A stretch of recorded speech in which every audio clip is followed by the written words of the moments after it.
I'm starting off by applying dry shampoo to my hair to make it a little easier to work with later on. I'm then applying a primer to my face to make my pores appear smaller and to help my foundation to last longer.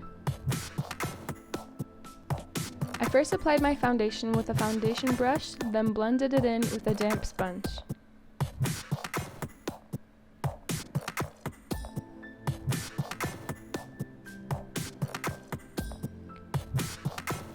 I am applying my concealer under my eyes and on my eyelids to correct any skin discoloration, then also applying it in the places that I want to highlight. Then I'm blending it in with my sponge.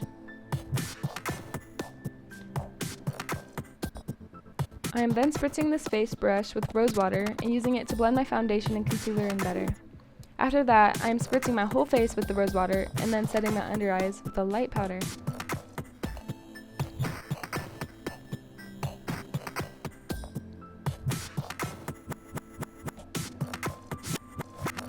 I'm going in again with the small face brush to blend everything in, then setting my whole face with a translucent powder and a fluffy brush.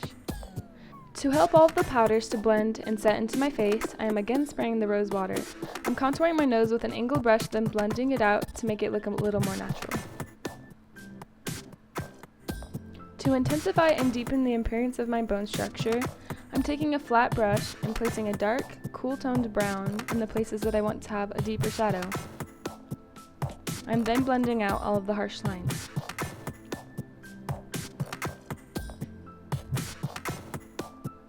I am then going in with a fluffier brush and placing a warm-toned brown in those same areas, but less precisely.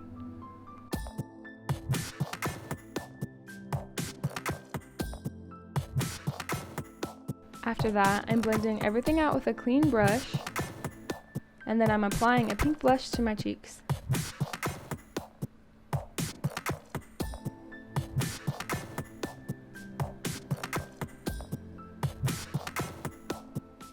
And blending that all together.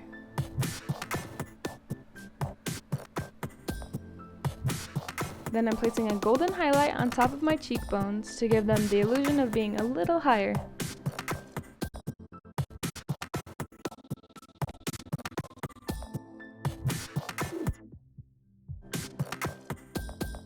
Blending everything in together with my sponge. For the eyes, I'm going in with the eyeshadow primer to make it so my eyeshadow lasts all day long. Then I'm just blending that out with my fingertips. Then I'm going in with this white base to make it so my eyeshadows are brighter and the color shows up more.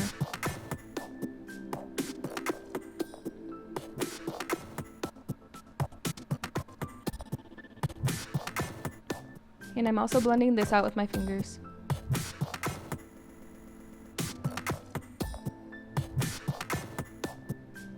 In the crease, I'm taking the same reddish-orange color that I used for my contour and just blending it upwards.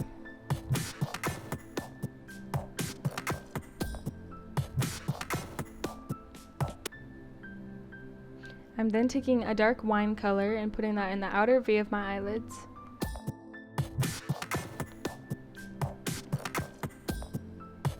And then I'm just blending all of that up.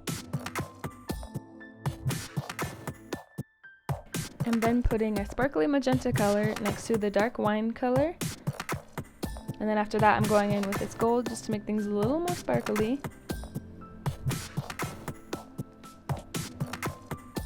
And then I'm blending all of the colors together.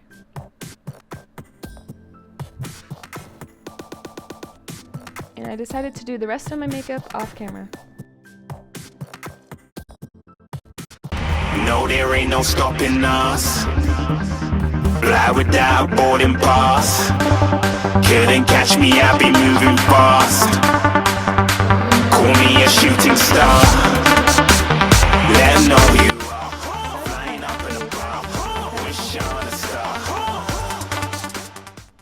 I am now dabbing a textured sponge into a red cheek stain and brushing it over the different areas that I want to look scraped and irritated.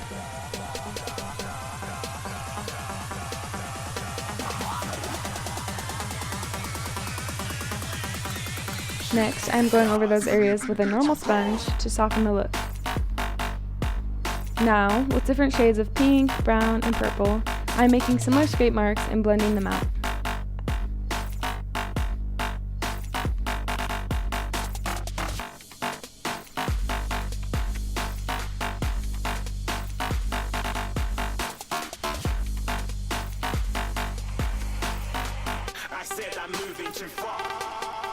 And now, using my sponge, I am putting a thin layer of latex on.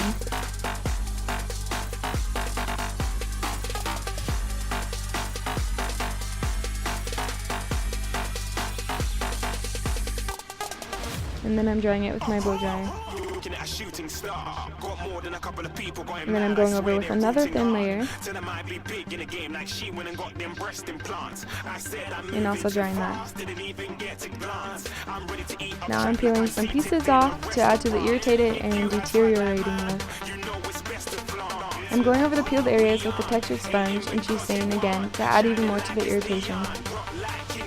After rubbing Vaseline on my hand, I'm taking a dime-sized amount of nose and scar wax and rolling it into a snake-like shape. After placing a little latex on my neck, I put the wax on and blend it out into my skin with the Vaseline.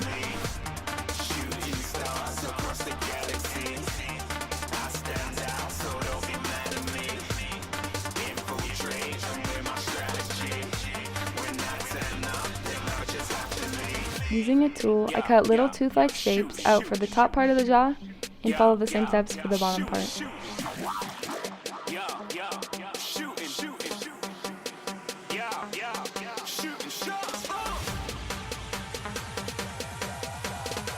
I am then going over the bite mark with the textured sponge and adding some more red stain around.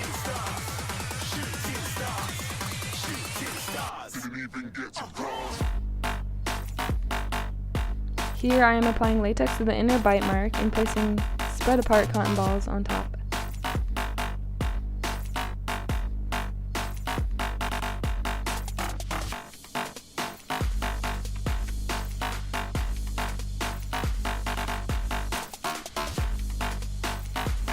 Going in with a small brush and black cream makeup, I am coloring in the parts of the bite wound that I want to appear most deep.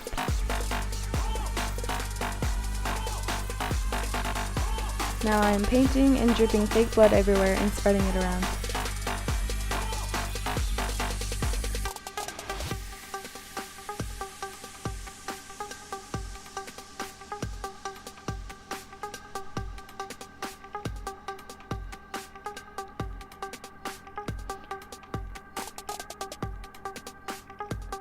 With a black eyeliner, I am drawing veins sprouting away from the bite mark. And then dabbing them so that they'll be more natural looking.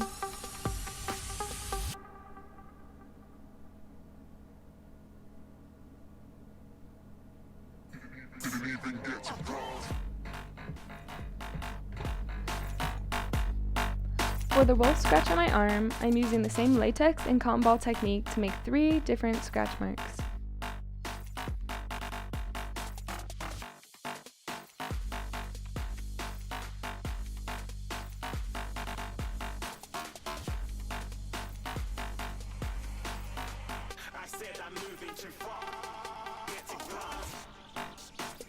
I am then dabbing more red around the marks.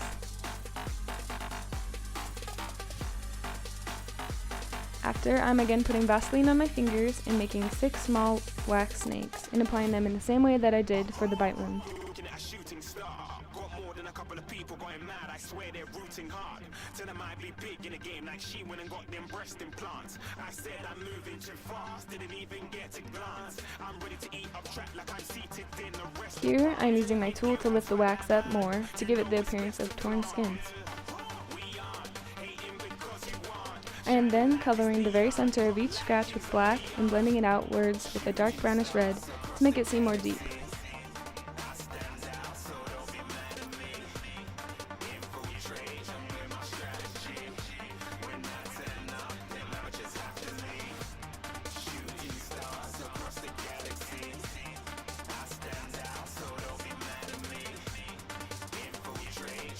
Now I am simply using my imagination to place blood wherever I think it needs to go, using dripping and stippling techniques.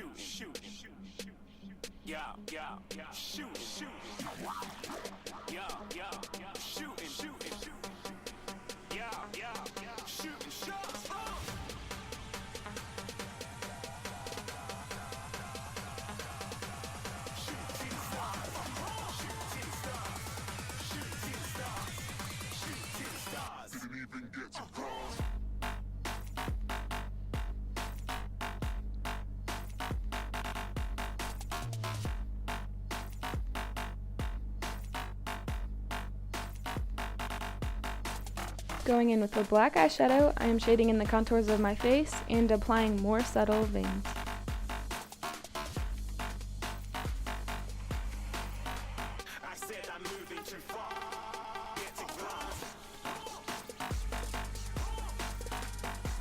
To give my wounds a more fresh appearance, I'm going in with glycerin and placing it all over them. Finally, I am finishing everything off with a little more blood.